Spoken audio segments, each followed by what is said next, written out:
Tunaishi kwenye kizazi ambacho watu wanatafuta mafanikio kwa kila njia, lakini mara nyingi tunasahau kuwa dhambi zinaweza kuharibu maisha yetu na kutuchelewesha ama kuzuia kabisa mafanikio yetu. Karibu tena kwenye Kesho Yangu TV. Leo tuna mada nzito sana ambayo inaenda kwa jina linalosema jinsi dhambi na tabia mbaya zinavyochelewesha mafanikio. Wengi wetu tunapambana sana katika kutafuta maendeleo, lakini tabia fulani hivi zinaturudisha nyuma ama zinakuwa kikwazo cha baraka zetu. Ungana nami Mwalimu Samuel Ernest Vianga katika mada hii nzuri. Leo tutajifunza mambo mengi, mambo ambayo yanaweza kuzuia baraka zako za kiroho na kimaisha, na jinsi ya kuvunja mizunguko ya kushindwa. Na tutashuhudia watu waliobadilika ama kufanikiwa. Naomba ulike, ninaomba usubscribe katika channel yetu ya Kesho Yangu TV ili tuweze kwenda kwa pamoja. Lakini pia andika maoni yako. Nini maoni yako kuhusu changamoto mbalimbali ambazo watu wanakabiliana nazo, ambazo unajua changamoto hizi zinapelekea watu kuchelewa ama kushindwa kufikia mafanikio yao?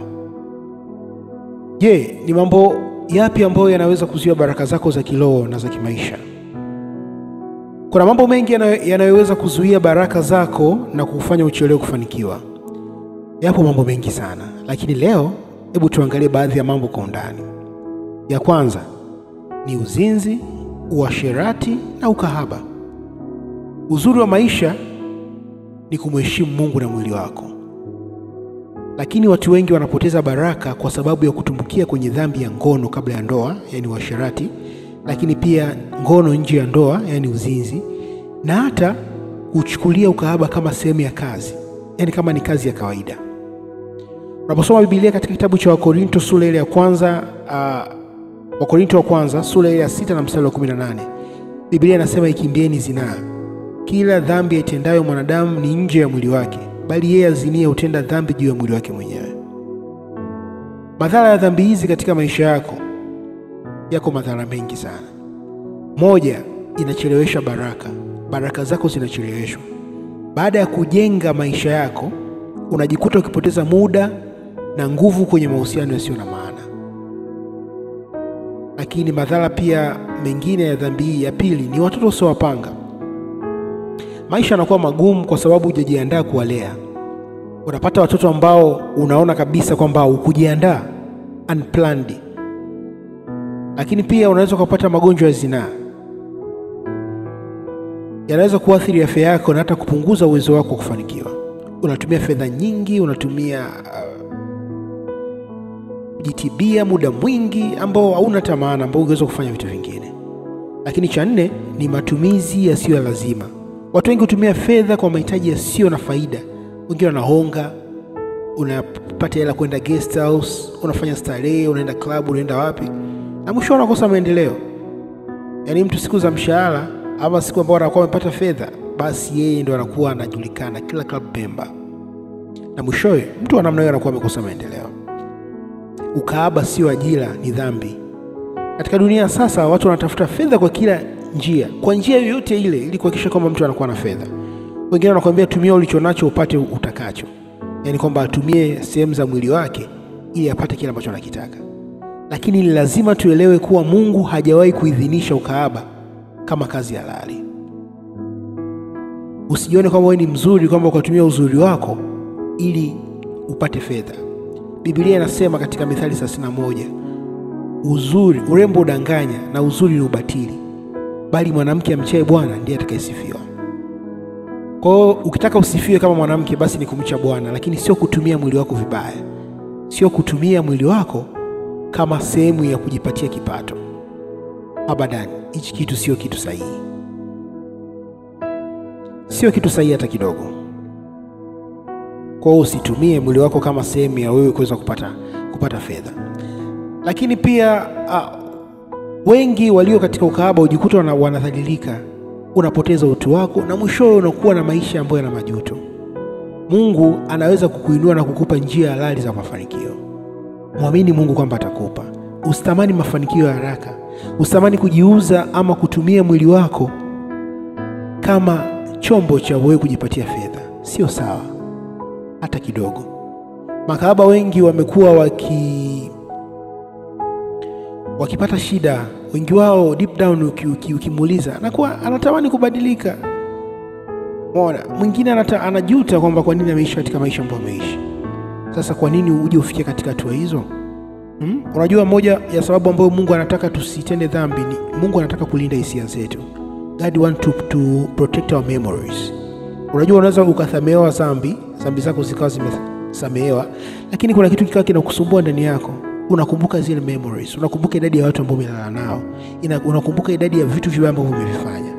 So God want to protect your memories. God want to protect your memories. Mungu anatamani kulinda kumbukumbu zetu, kwamba vitu visituumize tena. Amua leo kuacha ukahaba. Ukahaba sio kazi halali ya kukupatia kipato. Acha kusema kwamba nadanga. Acha kusema kwamba hakuna way out nyingine. Mungu ana njia nyingi. Mungu anaweza kukuinua na kukupa njia halali za mafanikio yako. Ya pili, mbali na hiyo uasherati, uzinzi na ukahaba, kuna dhambi nyingine nyingi tu ambazo zinaweza zikakufanya ukachelewa mafanikio yako. Ya kwanza ni kujiona kwamba wewe una nguvu na unajitosheleza peke yako, kwamba Mungu sio kitu katika maisha. Kujifanyia kazi pasipo Mungu. Kitabu cha Mithali sura 3 mstari wa 5 hadi 6, Biblia inasema mtumaini Bwana kwa moyo wako wote, wala usitegemee akili zako mwenyewe. Mtumaini Bwana kwa moyo wako wote, wala usitegemee akili zako mwenyewe. Mungu anatamani tumtumaini kwa mioyo yetu yote. Tusitegemee akili zetu, kwa sababu yeye ndio chanzo cha mafanikio yetu. Unaweza kujiona wewe ni mjanja sana, lakini hiyo pumzi nani ambaye amekupa? Unaweza kujiona wewe ni mjanja sana, lakini hata hiyo biashara ama huo uwezo wa kulala na kuamka, nani ambaye amekupa? Hivi unajua kwamba ni muda gani ambapo wewe unalala? Yaani kwamba ni sasa hivi ndo nimelala. Ama ni kitu gani ambacho kinakufanya duka unaamka asubuhi? Sio nguvu zako, sio akili zako, ni Mungu ambaye amekuwezesha, ni Mungu ambaye amekusababisha uweze kuwa katika namna ambavyo upo. Ya pili ni uvivu na kukata tamaa. Kitabu cha Mithali sura ya 13 mstari wa 4, Biblia inasema mtu mvivu utamani wala hana kazi, bali mwenye bidii atashibishwa. Uvivu pia ni makosa ambayo yanakupelekea ama yanakuchelewesha kufikia katika mafanikio. Unaweza usione kama uvivu kama ni dhambi, lakini ni makosa ambayo yanakupelekea kabisa unatoka kabisa kwenye mafanikio yako. Badilika leo. Punguza jinsi unavyolala. Punguza vitu ambavyo unavitazama. Kuna watu wanapoteza muda kuangalia movies. Sikukatazi, sawa, angalia, lakini usizame huko. Mtu mmoja alisema kwamba those who are watching, they are not watching what you are watching. Hao ambao wanawatazama hawaangalii vile ambavyo unavitazama. They're just making what you watch next. Wako busy kutengeneza kile ambacho wewe utakiangalia kesho, lakini wenyewe hawaangalii vile wanavyoviangalia. Wanakuwa wameshapata fedha kutoka katika kile ambacho wewe unapoteza muda ukiangalia. Sawa, muda mfano umepumzika, fanya hivyo, lakini sio muda wote. Kuna mtu toka asubuhi yuko katika series, anaangalia tamthilia za Korea, anaangalia tamthilia series ndefu, lakini ukimuuliza anafanya kitu gani hana. Unamwambia kwa nini? Sina kazi ya kufanya. Lakini Mungu amekupa muda, Mungu amekupa nafasi, Mungu amekupa maisha. Wakati mwingine Mungu amekupa bando pia la bure, uko katika sehemu ambapo unaweza kupata free internet, lakini unashindwa kutumia hiyo kusoma. Kwa hiyo uvivu na kukata tamaa, usijikatie tamaa kwamba kwa sababu sina ajira, kwa sababu sina kazi. Hiyo ni makosa na ni dhambi. Kwa nini ukate tamaa? Kwa nini uwe mvivu? Mtu mvivu utamani wala hana kitu, bali mwenye bidii atashibishwa. Mithali 13 mstari wa 4. Lakini kingine ni maisha ya udanganyifu na kutokuwa mwaminifu. Kitabu cha Zaburi inasema kwamba kidogo alichonacho mwenye haki ni bora zaidi kuliko wingi wa mali wa waovu. Kwa hiyo ni makosa kuishi maisha ya udanganyifu, kuwa mwizi, kutokuwa mwaminifu. Kuna watu wamepewa vitu kwa ajili ya kuwapa watu wengine, yaani wao ni wasimamizi wa vitu fulani kwa ajili ya kuwasaidia watu wengine, lakini wanavipiga. Mungu ana njia za kukubariki. Kuwa mwaminifu, acha udanganyifu.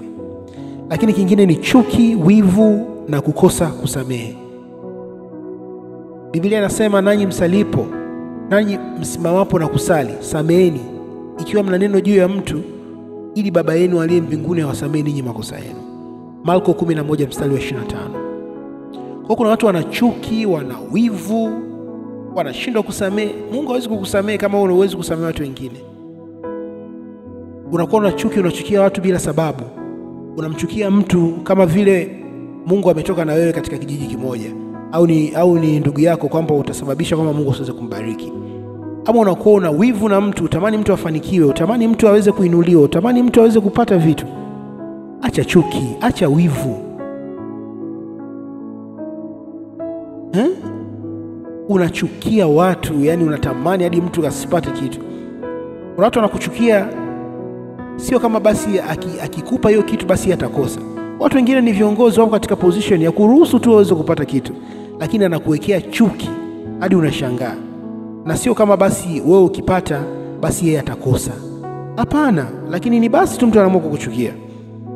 Kwa hiyo vitu vya namna hii, chuki zinakufanya zinakuchelewesha katika mafanikio yako. Manunguniko, watu wanakunungunikia kila siku, sio mazuri. Kuna watu wana chain kubwa ya watu ambao wanawahitaji ama wanawategemea katika maisha yao, lakini unakuwa ni sababu ya kuzuia baraka za watu wengine. Wewe unakuwa sababu za kuchukia watu wengine. Wewe unakuwa sababu ya kuzuia watu wengine waweze kupata. Kuna mtu ukizuia shilingi 100 yake, umezuia watu wengi nyuma yake. Na sio kila mtu ambaye anakunungunikia basi utakuwa na mafanikio mazuri ama utakuwa na vitu vizuri mbele yako. Kwa hiyo jifunze sana. Acha chuki, acha wivu. Kama watu walikukosea, wasamehe. Siku moja tutakuja kuzungumza hapa umuhimu wa kusamehe. Hebu tuangalie basi kidogo jinsi ya kuvunja mizunguko ya kushindwa. Kwamba watu wanashindwa, wanakuwa na cycles za kushindwa, kila mara wanashindwa. Ya kwanza ni tubu na urudi kwa Mungu. Repent, tubu, acha, change your mindset. Unajua toba, kuna tofauti kati ya kuungama na toba. Kuungama ni kukiri, kusema tu kwamba Mungu nimekosea.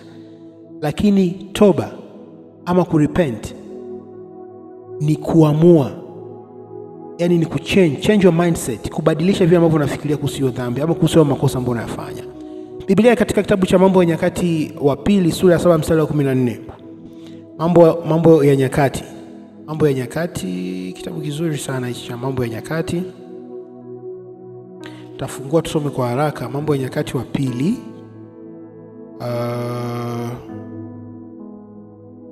ile 7 mstari wa 14.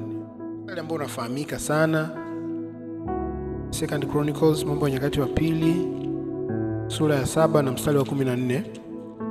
Ni baada ya kitabu cha Wafalme. Nyakati wa pili 7, Biblia inasema mstari wa 14, Biblia inasema, ikiwa watu wangu walioitwa kwa jina langu watajinyenyekesha na kuomba na kunitafuta uso na kuziacha njia zao mbaya, basi nitasikia toka mbinguni na kuwasamehe dhambi yao na kuiponya nchi yao. Kwa hiyo unapoamua, Mungu yupo tayari kwa ajili ya kukusamehe. Inawezekana umekuwa katika uzinzi, katika uasherati, inawezekana umekuwa katika makosa, katika dhambi mbalimbali ambazo unajua kwa hizo zimekufanya ukashindwa kufanikiwa, zimekuchelewesha katika mafanikio yako. Mungu anasema tubu na urudi kwake leo. Ikiwa watu wake walioitwa kwa jina lake, umeitwa kwa jina la Mungu. Wewe sio mtu wa shetani. Kufanya dhambi ya kukupi uhalali kwamba wewe ni mdhambi ama kwamba wewe ni wa shetani. Wewe ni mtu wa Mungu. Mungu anakupenda. Mungu anakuwazia mambo mema. Mungu anakuwazia mambo makuu. Kwa hiyo tubu leo. Mwishoni nitakupa nafasi hapa ya kuweza kuomba pamoja na wewe. Lakini cha pili, badilisha mazoea na marafiki wabaya. Badilisha mazoea. Mazoea yanapelekea tabia. Mazoea yanapelekea marafiki wabaya. Mazoea yanakupelekea kufanya vitu vibaya, lakini pia mazoea yanakupelekea uwe na marafiki wabaya. Kwamba si nimeshamzoea huyu rafiki yangu.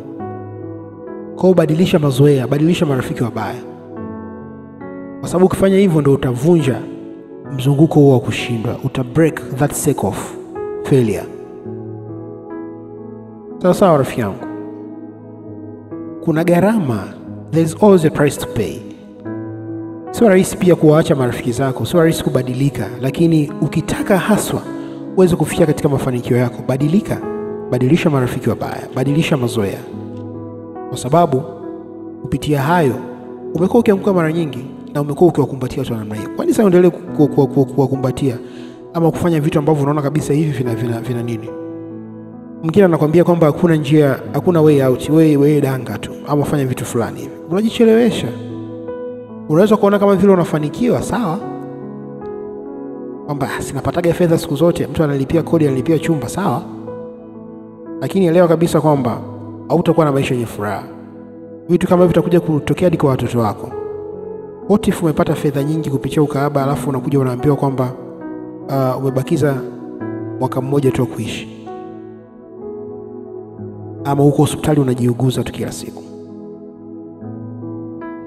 au unakuwa uyafurahii maisha yako. Mafanikio ambayo Mungu anakupa ni mafanikio ya kudumu, ambayo ni mafanikio ambayo yanakupa furaha, sio mafanikio ambayo yanaambatana na majuto. Mungu akikutajirisha ampatanisha na majuto ndani yake.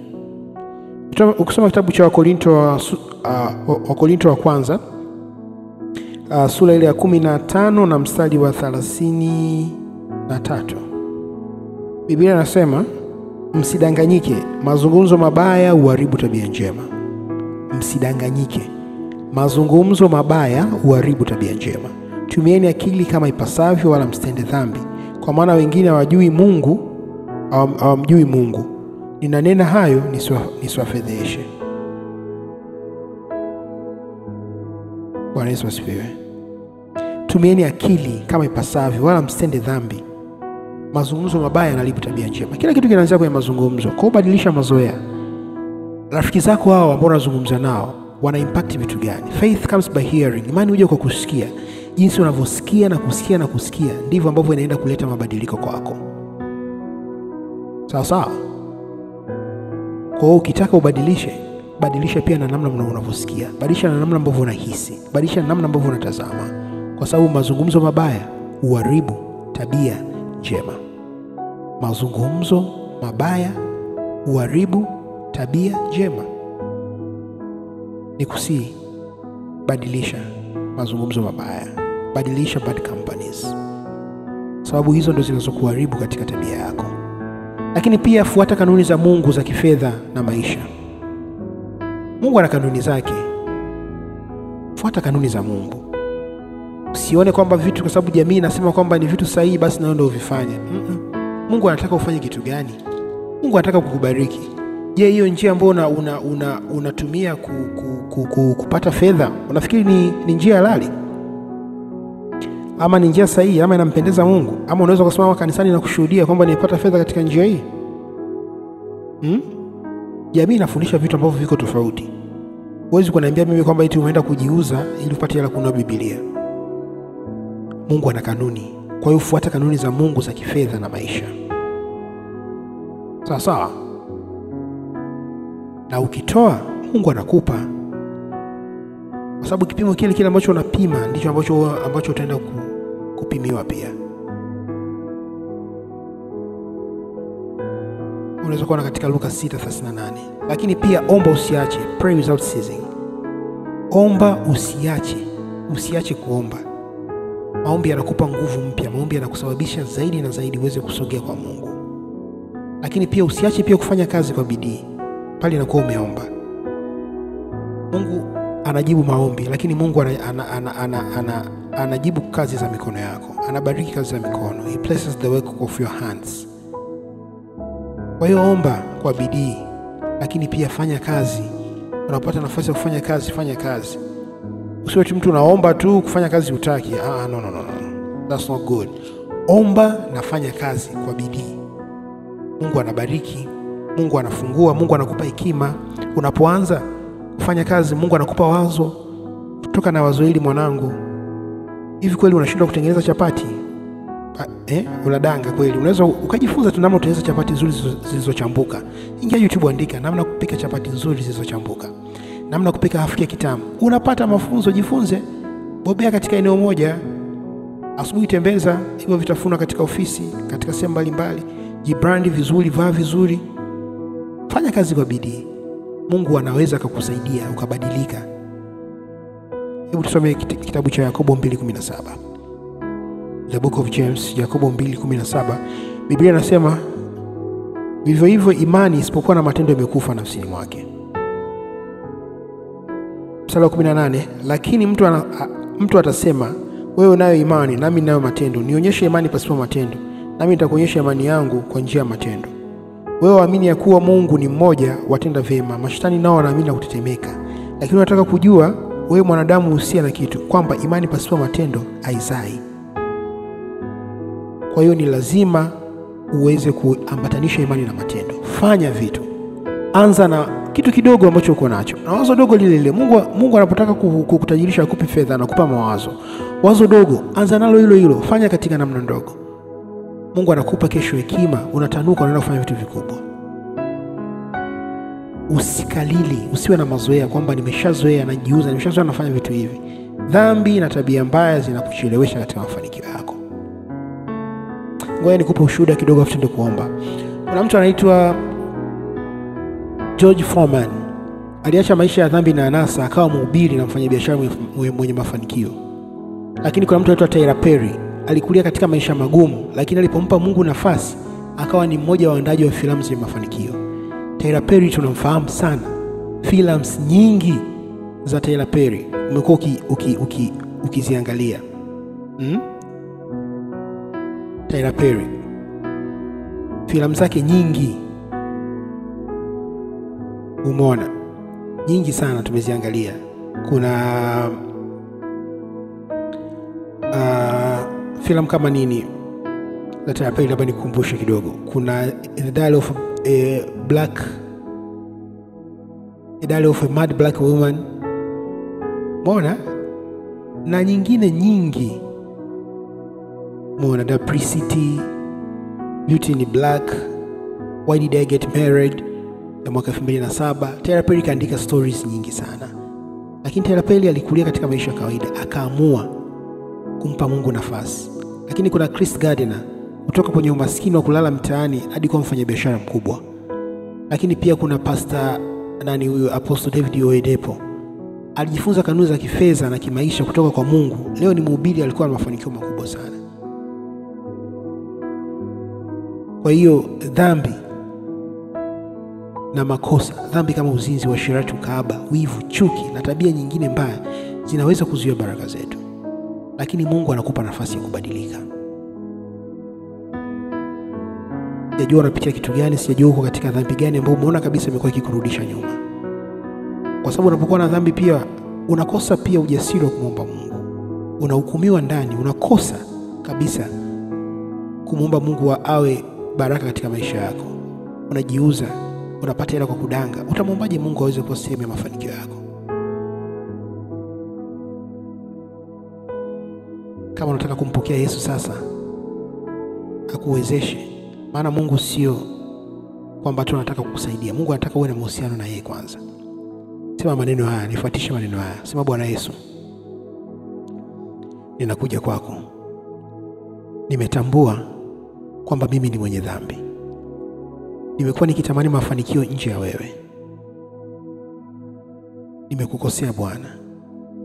Nimekuwa mzinzi, nimekuwa mwasherati, nimekuwa kahaba. Nimekuwa na makosa kila siku. Bwana Yesu, ninaomba ulifute jina langu katika kitabu cha hukumu na uliandike jina langu katika kitabu cha uzima. Naomba Bwana unipe mwanzo mpya wa maisha ya mimi na wewe. Namkataa shetani na kazi zake zote na mawazo yake yote na nguvu zake zote. Ninajitoa kwako Yesu leo. Nibadilishe, nitengeneze, nitumie kwa utukufu wako. Amen. Baba, katika jina la Yesu Kristo wa Nazareti, Mungu mwema, Mungu mwaminifu, ninakushukuru kwa ajili ya watu hawa, kwa ajili ya mtu huyo ambao umemkusudia kupitia kipindi hiki Bwana. Tazama, amekuwa kitamani kuwa na mafanikio, lakini Bwana kila siku amekuwa kirudi nyuma. Ni kwa sababu amegundua kwamba ni dhambi ndio ambayo inamkusanisha yeye na wewe. Bwana, wengine wamejiona wamefanikiwa, lakini wamejigundua kabisa kwamba njia walizotumia sio sahihi, sio kanuni za Mungu. Wamekuwa washerati, wamekuwa wazinzi. Wengine wamekuwa kijiuza makahaba, wanadanga, wanapata fedha katika njia ambazo sio za halali. Bwana, leo wamesikia ujumbe huu. Naomba badiliko la ndani kwa mtu huyu, mdada huyu, kaka huyu, mama huyu, kijana huyu, binti huyu ambaye ananisikia. achilia badiliko la ndani yake. Nguvu ya Roho Mtakatifu kapate kwenda kumbadilisha. Muwezeshe, msaidie katika jina la Yesu. Tafuta sehemu pazuri pa kuabudu, makanisa ya kiroho ambayo yatakuwezesha na kukusaidia uweze kukua kila siku katika safari yako ama maisha yako. Nikuombe, kama unapitia changamoto unaweza kuandika hapo katika comment section na ukatutafuta pia. Lakini pia asante kwa kuungana nasi kwenye Kesho Yangu TV. Hakikisha umesubscribe, umelike video hii na umeshirikisha watu wengi zaidi. Mungu akubariki sana. Na umejifunza kitu leo? Kama umejifunza, naomba uandike maoni yako hapo chini. Ndimi Mwalimu Samuel Vianga wa Kesho Yangu TV. Mpaka wakati mwingine, uwe na wakati mwema. Ninakupenda. Barikiwe.